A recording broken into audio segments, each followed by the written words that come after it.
Bharti news, सीधा, सटीक और निष्पक्ष। नमस्कार, मैं हूं पुष्पेंद्र और आप देख रहे हैं भारती न्यूज। फटाफट नजर डालते हैं आज की मुख्य 50 खबरों पर।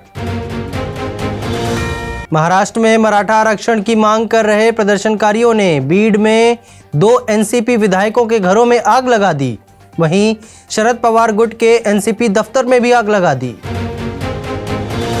महाराष्ट्र के सीएम एकनाथ शिंदे ने आरक्षण की मांग कर रहे नेताओं से वक्त मांगा है। आरक्षण की मांग को लेकर 11 दिनों में 13 लोग सुसाइड कर चुके हैं। महाराष्ट्र में मराठा आरक्षण के आंदोलन के बीच शिवसेना के 2 सांसद भी इस्तीफा दे चुके हैं। महाराष्ट्र में 1 दशक से मराठा आरक्षण की मांग हो रही है। टाटा मोटर्स ने पश्चिम बंगाल सरकार से 766 करोड़ रुपए के मुआवजे का केस जीत लिया। एक मध्यस्थता पैनल ने सिंगूर नैनो प्रोजेक्ट केस में वसूली को लेकर कंपनी के पक्ष में फैसला सुनाया था।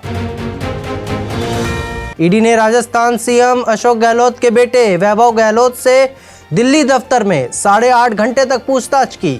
वैभव की कंपनी पर शेल कंपनी के जरिए 100 करोड़ रुपए मॉरिशस भेजने के आरोप हैं। जांच एजेंसी ने वैभव को foreign exchange regulatory act FEMA के उल्लंघन के मामले में पूछताछ के लिए बुलाया था। वैभव से ईडी की पूछताछ का फोकस शेल कंपनियों में पैसा लगाने, मॉरिशस रूट के जरिए पैसा विदेश पहुंचाने और मनी लॉन्ड्रिंग पर रहा। शराब नीति केस में दिल्ली के मुख्यमंत्री अरविंद केजरीवाल को ईडी ने 2 नवंबर को पूछताछ के लिए बुलाया है। इसी केस में सीबीआई ने अप्रैल में करीब 9.5 घंटे तक पूछताछ की थी। शराब नीति केस में दिल्ली के पूर्व डिप्टी सीएम मनीष सिसोदिया और आप सांसद संजय सिंह जेल में हैं। सिसोदिया ने 22 मार्च 2021 को नई शराब नीति का ऐलान किया था। प्रधानमंत्री नरेंद्र मोदी केवड़िया स्थित स्टैच्यू ऑफ यूनिटी पहुंचे। यहां प्रधानमंत्री मोदी ने सरदार पटेल को श्रद्धांजलि दी। विदेश मंत्री एस जयशंकर ने 8 पूर्व भारतीय नौसैनिक के परिजनों से मुलाकात की। जयशंकर ने बताया कि सरकार पूर्व नौसैनिकों की रिहाई के लिए सभी तरह की कोशिश कर रही है। 8 पूर्व नौसैनिकों को 27 अक्टूबर को कतर की एक अदालत ने मौत की सजा सुनाई थी। इनकी गिरफ्तारी 30 अगस्त 2022 में हुई थी, लेकिन भारतीय दूतावास को इसकी जानकारी सितंबर में मिली। मुख्यमंत्री शिवराज सिंह चौहान की संपत्ति 5 साल में 5 लाख रुपए घट गई। उनकी पत्नी साधना सिंह की संपत्ति 89 लाख रुपए बढ़ गई। बीजेपी महासचिव कैलाश विजयवर्गीय की संपत्ति 10 साल में 7 गुना बढ़ गई। विजयवर्गीय ने अपनी और अपनी पत्नी के पास कुल 14 करोड़ रुपए की प्रॉपर्टी बताई है। Chief justice of India DY Chandrachud की अध्यक्षता वाली 5 जजों की संविधान पीठ ने आज इलेक्टोरल बॉन्ड मामले की सुनवाई की। केंद्र सरकार ने इलेक्टोरल बॉन्ड स्कीम 29 जनवरी 2018 को लागू की थी। पुलवामा में यूपी के मजदूर की टारगेट किलिंग, 24 घंटे में घाटी में दूसरा टेरर अटैक। कल श्रीनगर में इंस्पेक्टर को गोली मारी थी। महाराष्ट्र में विधायकों की अयोग्यता पर सुप्रीम कोर्ट में सुनवाई। चीफ जस्टिस ऑफ इंडिया बोले स्पीकर शिवसेना पर 31 दिसंबर और एनसीपी की याचिका पर 31 जनवरी तक फैसला करें। मनीष सिसोदिया को जमानत नहीं, सुप्रीम कोर्ट ने कहा शराब घोटाले में 338 करोड़ का लेन देन हुआ। एजेंसियां 8 महीने में जांच पूरी करें।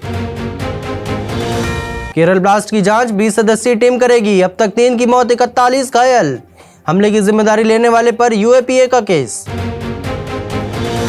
इलेक्शन कमीशन का हाईकोर्ट को जवाब, गठबंधन रेगुलेट नहीं कर सकते। पिटिशनर ने INDIA अलायंस के नाम पर आपत्ति जताई थी। यरूशलेम पोस्ट का दावा, हमास ईरान की साजिश थे। 7 अक्टूबर के हमले, 1 साल में 4 बार ईरानी अफसरों से मिले हमास मेंबर्स। कई बार फोन पर भी हुई बातचीत। इजरायल और हमास की जंग का आज 25वां दिन। यूएन के डेटा के मुताबिक गाजा में हर दिन करीब 420 बच्चे इजरायल के हमले की चपेट में आ रहे हैं। बेंजामिन नेतन्याहू ने कहा हम बेहतर भविष्य के वादे को तब तक साकार नहीं कर पाएंगे जब तक हमास जैसे बर्बर लोगों से लड़ने के लिए तैयार नहीं होंगे। फिलिस्तीन को फंड जारी नहीं करेगा इजराइल, फाइनेंस मिनिस्टर बोले वो आतंकियों की मदद करते हैं। उन्होंने नरसंहार का समर्थन किया है। मानव शील्ड बना रहा है हमास, अमेरिका का दावा। गाजा में आम नागरिकों की रक्षा की कोशिश में जुटा इजराइल। यूएन में बोला इजराइल आधुनिक समय का नाजी है हमास, पिछले 16 सालों से फिलिस्तीनियों पर कर रहा है अत्याचार और यहूदियों के विनाश में है हमास की रुचि। एंटी ट्रस्ट मामले में गूगल सीईओ पिचाई ने दी गवाही, माइक्रोसॉफ्ट के ब्राउजर और इंटरनेट एक्सप्लोरर पर किया कटाक्ष। पिचाई ने कहा कि हमारी कंपनी के ब्राउजर और इंटरनेट पर खोज करना आसान और सुरक्षित था। रूस के रक्षा मंत्री ने लगाया आरोप, यूक्रेन युद्ध को एशिया प्रशांत क्षेत्र तक पहुंचाना चाहता है पश्चिम। यूएन चीफ ने नेपाली नागरिकों के मारे जाने पर जताया दुख, बोले गाजा में सभी बंधकों की तत्काल हो रिहाई। पाकिस्तान में कल से निकाले जाएंगे 17 लाख अफगान शरणार्थी। पाक सरकार ने 31 अक्टूबर तक देश छोड़ने का अल्टीमेटम दिया था। पाकिस्तान क्रिकेट बोर्ड के चीफ सिलेक्टर इंजमाम उल हक ने सोमवार को अपना इस्तीफा पीसीबी प्रमुख जका अशरफ को भेजा। पाकिस्तान टीम के कप्तान रह चुके इंजमाम ने यह फैसला तब लिया जब उनकी टीम भारत में खेले जा रहे वर्ल्ड कप में 6 में से 4 मैचों में हार गई। इंजमाम लंबे समय से पीसीबी से नाराज हैं। अगस्त में पद संभालने के बाद अगले ही महीने इंजमाम पीसीबी को इस्तीफा देने की धमकी दे चुके थे। उनका कहना था कि मुझे लंबा कॉन्ट्रैक्ट नहीं मिला। अफगानिस्तान ने वर्ल्ड कप 2023 में तीसरी जीत हासिल की है। टीम ने सोमवार को 1996 की वर्ल्ड चैंपियन श्रीलंका को 7 विकेट से हराया। अफगानिस्तान इस सीजन में अब तक 3 पूर्व चैंपियन टीमों को हरा चुका है। इससे पहले टीम ने पाकिस्तान और इंग्लैंड को भी मात दी थी। बर्थडे पर फैंस के साथ डंकी का टीजर देखेंगे शाहरुख, स्पेशल इवेंट कराने की तैयारी। 2 नवंबर को 58 साल के हो जाएंगे एसआर के। मालदीव में आदित्य राय कपूर के साथ अनन्या पांडे ने मनाया अपना 25वां जन्मदिन। 2 दिन पहले एयरपोर्ट पर हुए थे स्पॉट। रोहित शेट्टी ने शेयर किया सिम्बा का लुक, पोस्टर में दहाड़ते हुए दिखे रणवीर सिंह। रोहित शेट्टी ने पोस्ट में लिखा, हम सब का favourite Simba is back. The Buckingham murder से सुर्खियां बटोर रही हैं करीना कपूर खान। पति सैफ अली खान ने भी की तारीफ, बताया प्रतिभाशाली। प्रियंका चोपड़ा की फैन है भूमि पेडनेकर। मामी फिल्म फेस्टिवल में शेयर किया पीसी संग पहली मुलाकात का किस्सा। सिंगर हंसराज रघुवंशी और कोमल की वेडिंग रिसेप्शन से फोटो सोशल मीडिया पर वायरल। उनकी रिसेप्शन पार्टी में सिंगर सलीम मर्चेंट भी पहुंचे थे। कपल करीब 6 साल से एक दूसरे को डेट कर रहे थे। ओटीटी पर डबल हुआ मनोरंजन का डोज, एक्शन और थ्रिल भरपूर कॉन्सेप्ट के बीच रिलीज हुआ रोमांटिक कॉमेडी शो LBW। 2 नवंबर को ओटीटी प्लेटफॉर्म अमेज़न प्राइम पर रिलीज होगा बेहद चर्चित जापानी गेम शो ताकेशीज़ कैसल। भुवन बाम इस शो की कमेंट्री करते नजर आएंगे। साउथ सिनेमा से आई फिल्म लियो अपने आसपास रिलीज हुई बाकी फिल्मों के छक्के छुड़ा रही है। लोग इस मूवी को देखने सबसे ज्यादा पसंद कर रहे हैं। ये फिल्म खुद एक्टर विजय के लिए काफी खास है। एप्पल के नए मैकबुक और iMac लॉन्च। नई M3 चिप वाले 14 इंच मैकबुक प्रो की शुरुआती कीमत 1.69 लाख रुपए।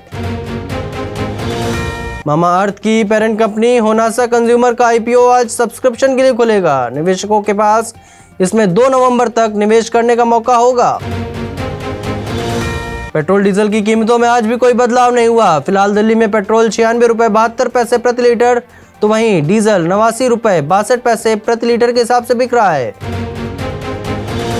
अडानी हिंडनबर्ग मामले में सुनवाई 24 नवंबर तक टली। अडानी ग्रुप में 10 में से 7 शेयरों में तेजी। एंटरप्राइजेस का शेयर 1.5% चढ़ा। होंडा एक्सेल 750 ट्रांसलैब ADV भारत में 10.99 लाख रुपए में लॉन्च। एडवेंचर टूरर बाइक में 755 cc inline 2 cylinder engine Ducati Multistrada से मुकाबला होगा। अडानी ग्रीन एनर्जी के दूसरी तिमाही के नतीजे घोषित। क्वार्टर 2 फाइनेंशियल ईयर 2024 में कंपनी का नेट प्रॉफिट 149% बढ़कर 371 करोड़ रुपए रहा। रेवेन्यू 40% बढ़ा। फिलहाल के लिए बस इतना ही। अन्य सभी बड़ी खबरों के लिए देखते रहिए भारती न्यूज। धन्यवाद।